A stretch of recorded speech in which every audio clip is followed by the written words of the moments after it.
Simplement, je souhaitais, avant ce cours numéro 74 d'astrologie hermétique, vous signaler ceci. Savoir, vous le savez probablement déjà, il y aura le samedi 2 décembre une conférence, comme à l'accoutumée, au Café de Paris, consacrée aux Templiers. Il semble que ce thème attire tellement la population que d'ores et déjà, on est à la moitié des places prises. La conséquence, c'est que pour vous, dans ce cours, si vous ne prenez pas la précaution d'enregistrer vos places sur Internet, on ne pourra pas, pour des raisons évidemment de justice et de morale, accepter par principe les gens qui viennent au cours, alors que d'autres se sont inscrits et viennent de loin. On ne va pas les refuser. Donc s'il vous plaît, pensez à vous inscrire et qu'on ferme immédiatement le robinet d'inscription dès qu'on sentira qu'au-delà, ce serait prendre le risque d'être trop nombreux. Et on voit que c'est cet axe-là qui nous importe. L'autre axe est celui-ci. Et cet homme qui a étudié les cailloux toute sa vie, il se retrouve face à un problème particulier. En lisant les anciens chimistes, enfin prétendus tels, il s'aperçoit qu'il y a une pierre qui lui échappe totalement, qui est dite pierre philosophale, et curieusement, cette pierre, elle a la particularité de s'occuper du temps. Ça, c'est l'enfance, ça, c'est la vieillesse. Donc on voit que ces choses-là, ça c'est l'esprit pratique et artistique, le développement des deux parties cérébrales, sans avoir à le dire de manière plus soutenue. Ce sont les deux cerveaux aussi qui sont sous-entendus là. Donc cette manière de voir les choses l'ont induit littéralement, puisqu'il a voulu suivre sa destinée, à l'étude des choses les plus élevées et les plus profondes en même temps. Parce que ça c'est dans l'eau, hein. Donc, entre le sommet des montagnes et les profondeurs de l'eau, il y a la distance importante qui va de la jeunesse à la vieillesse. Napoléon, ça veut dire né Apollon. Paf, il n'y a rien à dire, c'est né comme le soleil, etc., etc. Quand vous regardez au 15 août où se lève le soleil, où il se couche, c'est encore mieux, bah, c'est au milieu de la grande allée qui s'appelle Champs-Élysées, qui est le nom qu'on donne chez les anciens aux enfers, mais pas seulement, à tout ce qui est extérieur à la terre. Donc c'est quand même sympathique. Voilà. Donc en réalité, c'est le chemin qui va du ciel à l'enfer et inversement, les Champs-Élysées.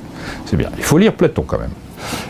C'est intéressant de savoir tout cela parce que si on analyse bien la trajectoire de Napoléon, et pas seulement de lui, on s'aperçoit que ça s'appelle un avatar, cet individu. Et en effet, il marque l'irruption d'un temps métahistorique dans le temps ordinaire. Est-ce que me fait comprendre le temps métahistorique? C'est-à-dire que dans cette période-là, vous aviez la Révolution française. Ensuite, vous avez eu la sortie, si je puis dire, de la Révolution française. Alors, la Révolution française, on est sorti d'une justice apparente dans une injustice flagrante. Pourquoi? Parce qu'on vous répète, on vous ressasse la Révolution française, la plus grande épopée moderne et tout. La réalité, c'est que la Révolution, elle a duré combien de temps? 4 jours. Le reste, ça s'est appelé la terreur. C'est cela qu'il faut avoir en mémoire. Tout à l'heure, je faisais allusion à Louis XVI, qui était un grand homme, dans les deux sens du terme, mais qui était trop intéressé de serrurerie. C'est assez bizarre, lui qui n'a jamais honoré sa femme. Bien, il a eu la tête coupée, donc de grand homme, il est passé. Est-ce que vous avez lu ce qu'il a dit au moment où il le couperait? Allez le raccourcir. Rémi, je pars avec la sensibilité. Alors, c'est bien que toi, Rémi, tu dises quelque chose sur Louis XVI. Pourquoi je fais cette allusion à ton prénom particulièrement? Parce que la France est née avec le sacre de qui? Clovis par Saint-Rémy. Voilà. Un type qui avait perdu la tête d'ailleurs. Hein. Enfin, tout ça, c'est une épopée mercurienne. On sait que ces gens-là, Saint-Denis, le premier à perdre la tête, Saint-Rémy, il a perdu la tête dans le sens religieux du terme. Zodiaque.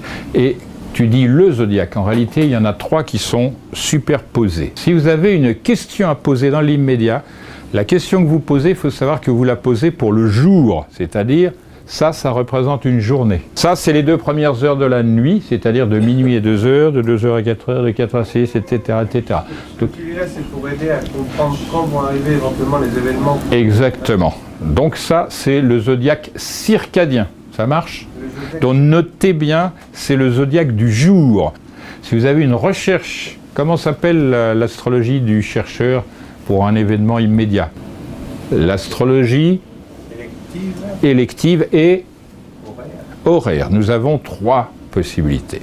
Donc c'est intéressant de coupler avec ce que je dis, l'astrologie horaire et ensuite élective. Ensuite, nous avons non plus le zodiaque circadien, c'est-à-dire de la journée, le soleil fait le tour de la Terre, évidemment de manière optique, c'est nous qui tournons sur nous-mêmes. Ensuite, le deuxième zodiaque, il s'appelle comment? C'est le zodiaque non pas du jour mais de l'année. C'est le zodiaque tropique. Oui, nous sommes d'accord?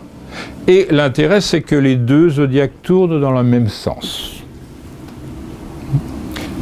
Et le troisième zodiaque s'appelle le zodiaque sidéral. Celui-là, il tourne dans le sens inverse. On peut l'appeler aussi le zodiaque précessionnel. Donc, il faut concevoir, c'est pour Claude comme pour tout autre, que nous avons 3 échelles de temps. Le jour, l'année et 25 920 ans en moyenne. Numériquement, pourquoi? C'est que cette discipline n'est pas la perfection de la science dure. C'est un art, je l'ai dit, mais c'est surtout établi sur des valeurs statistiques. C'est-à-dire, on ne peut pas être assuré, certain de ceci ou de cela, mais généralement ça se produit. Et pourquoi c'est statistique? Parce que plus vous exploiterez votre libre arbitre, plus vous serez libre de ces choses-là.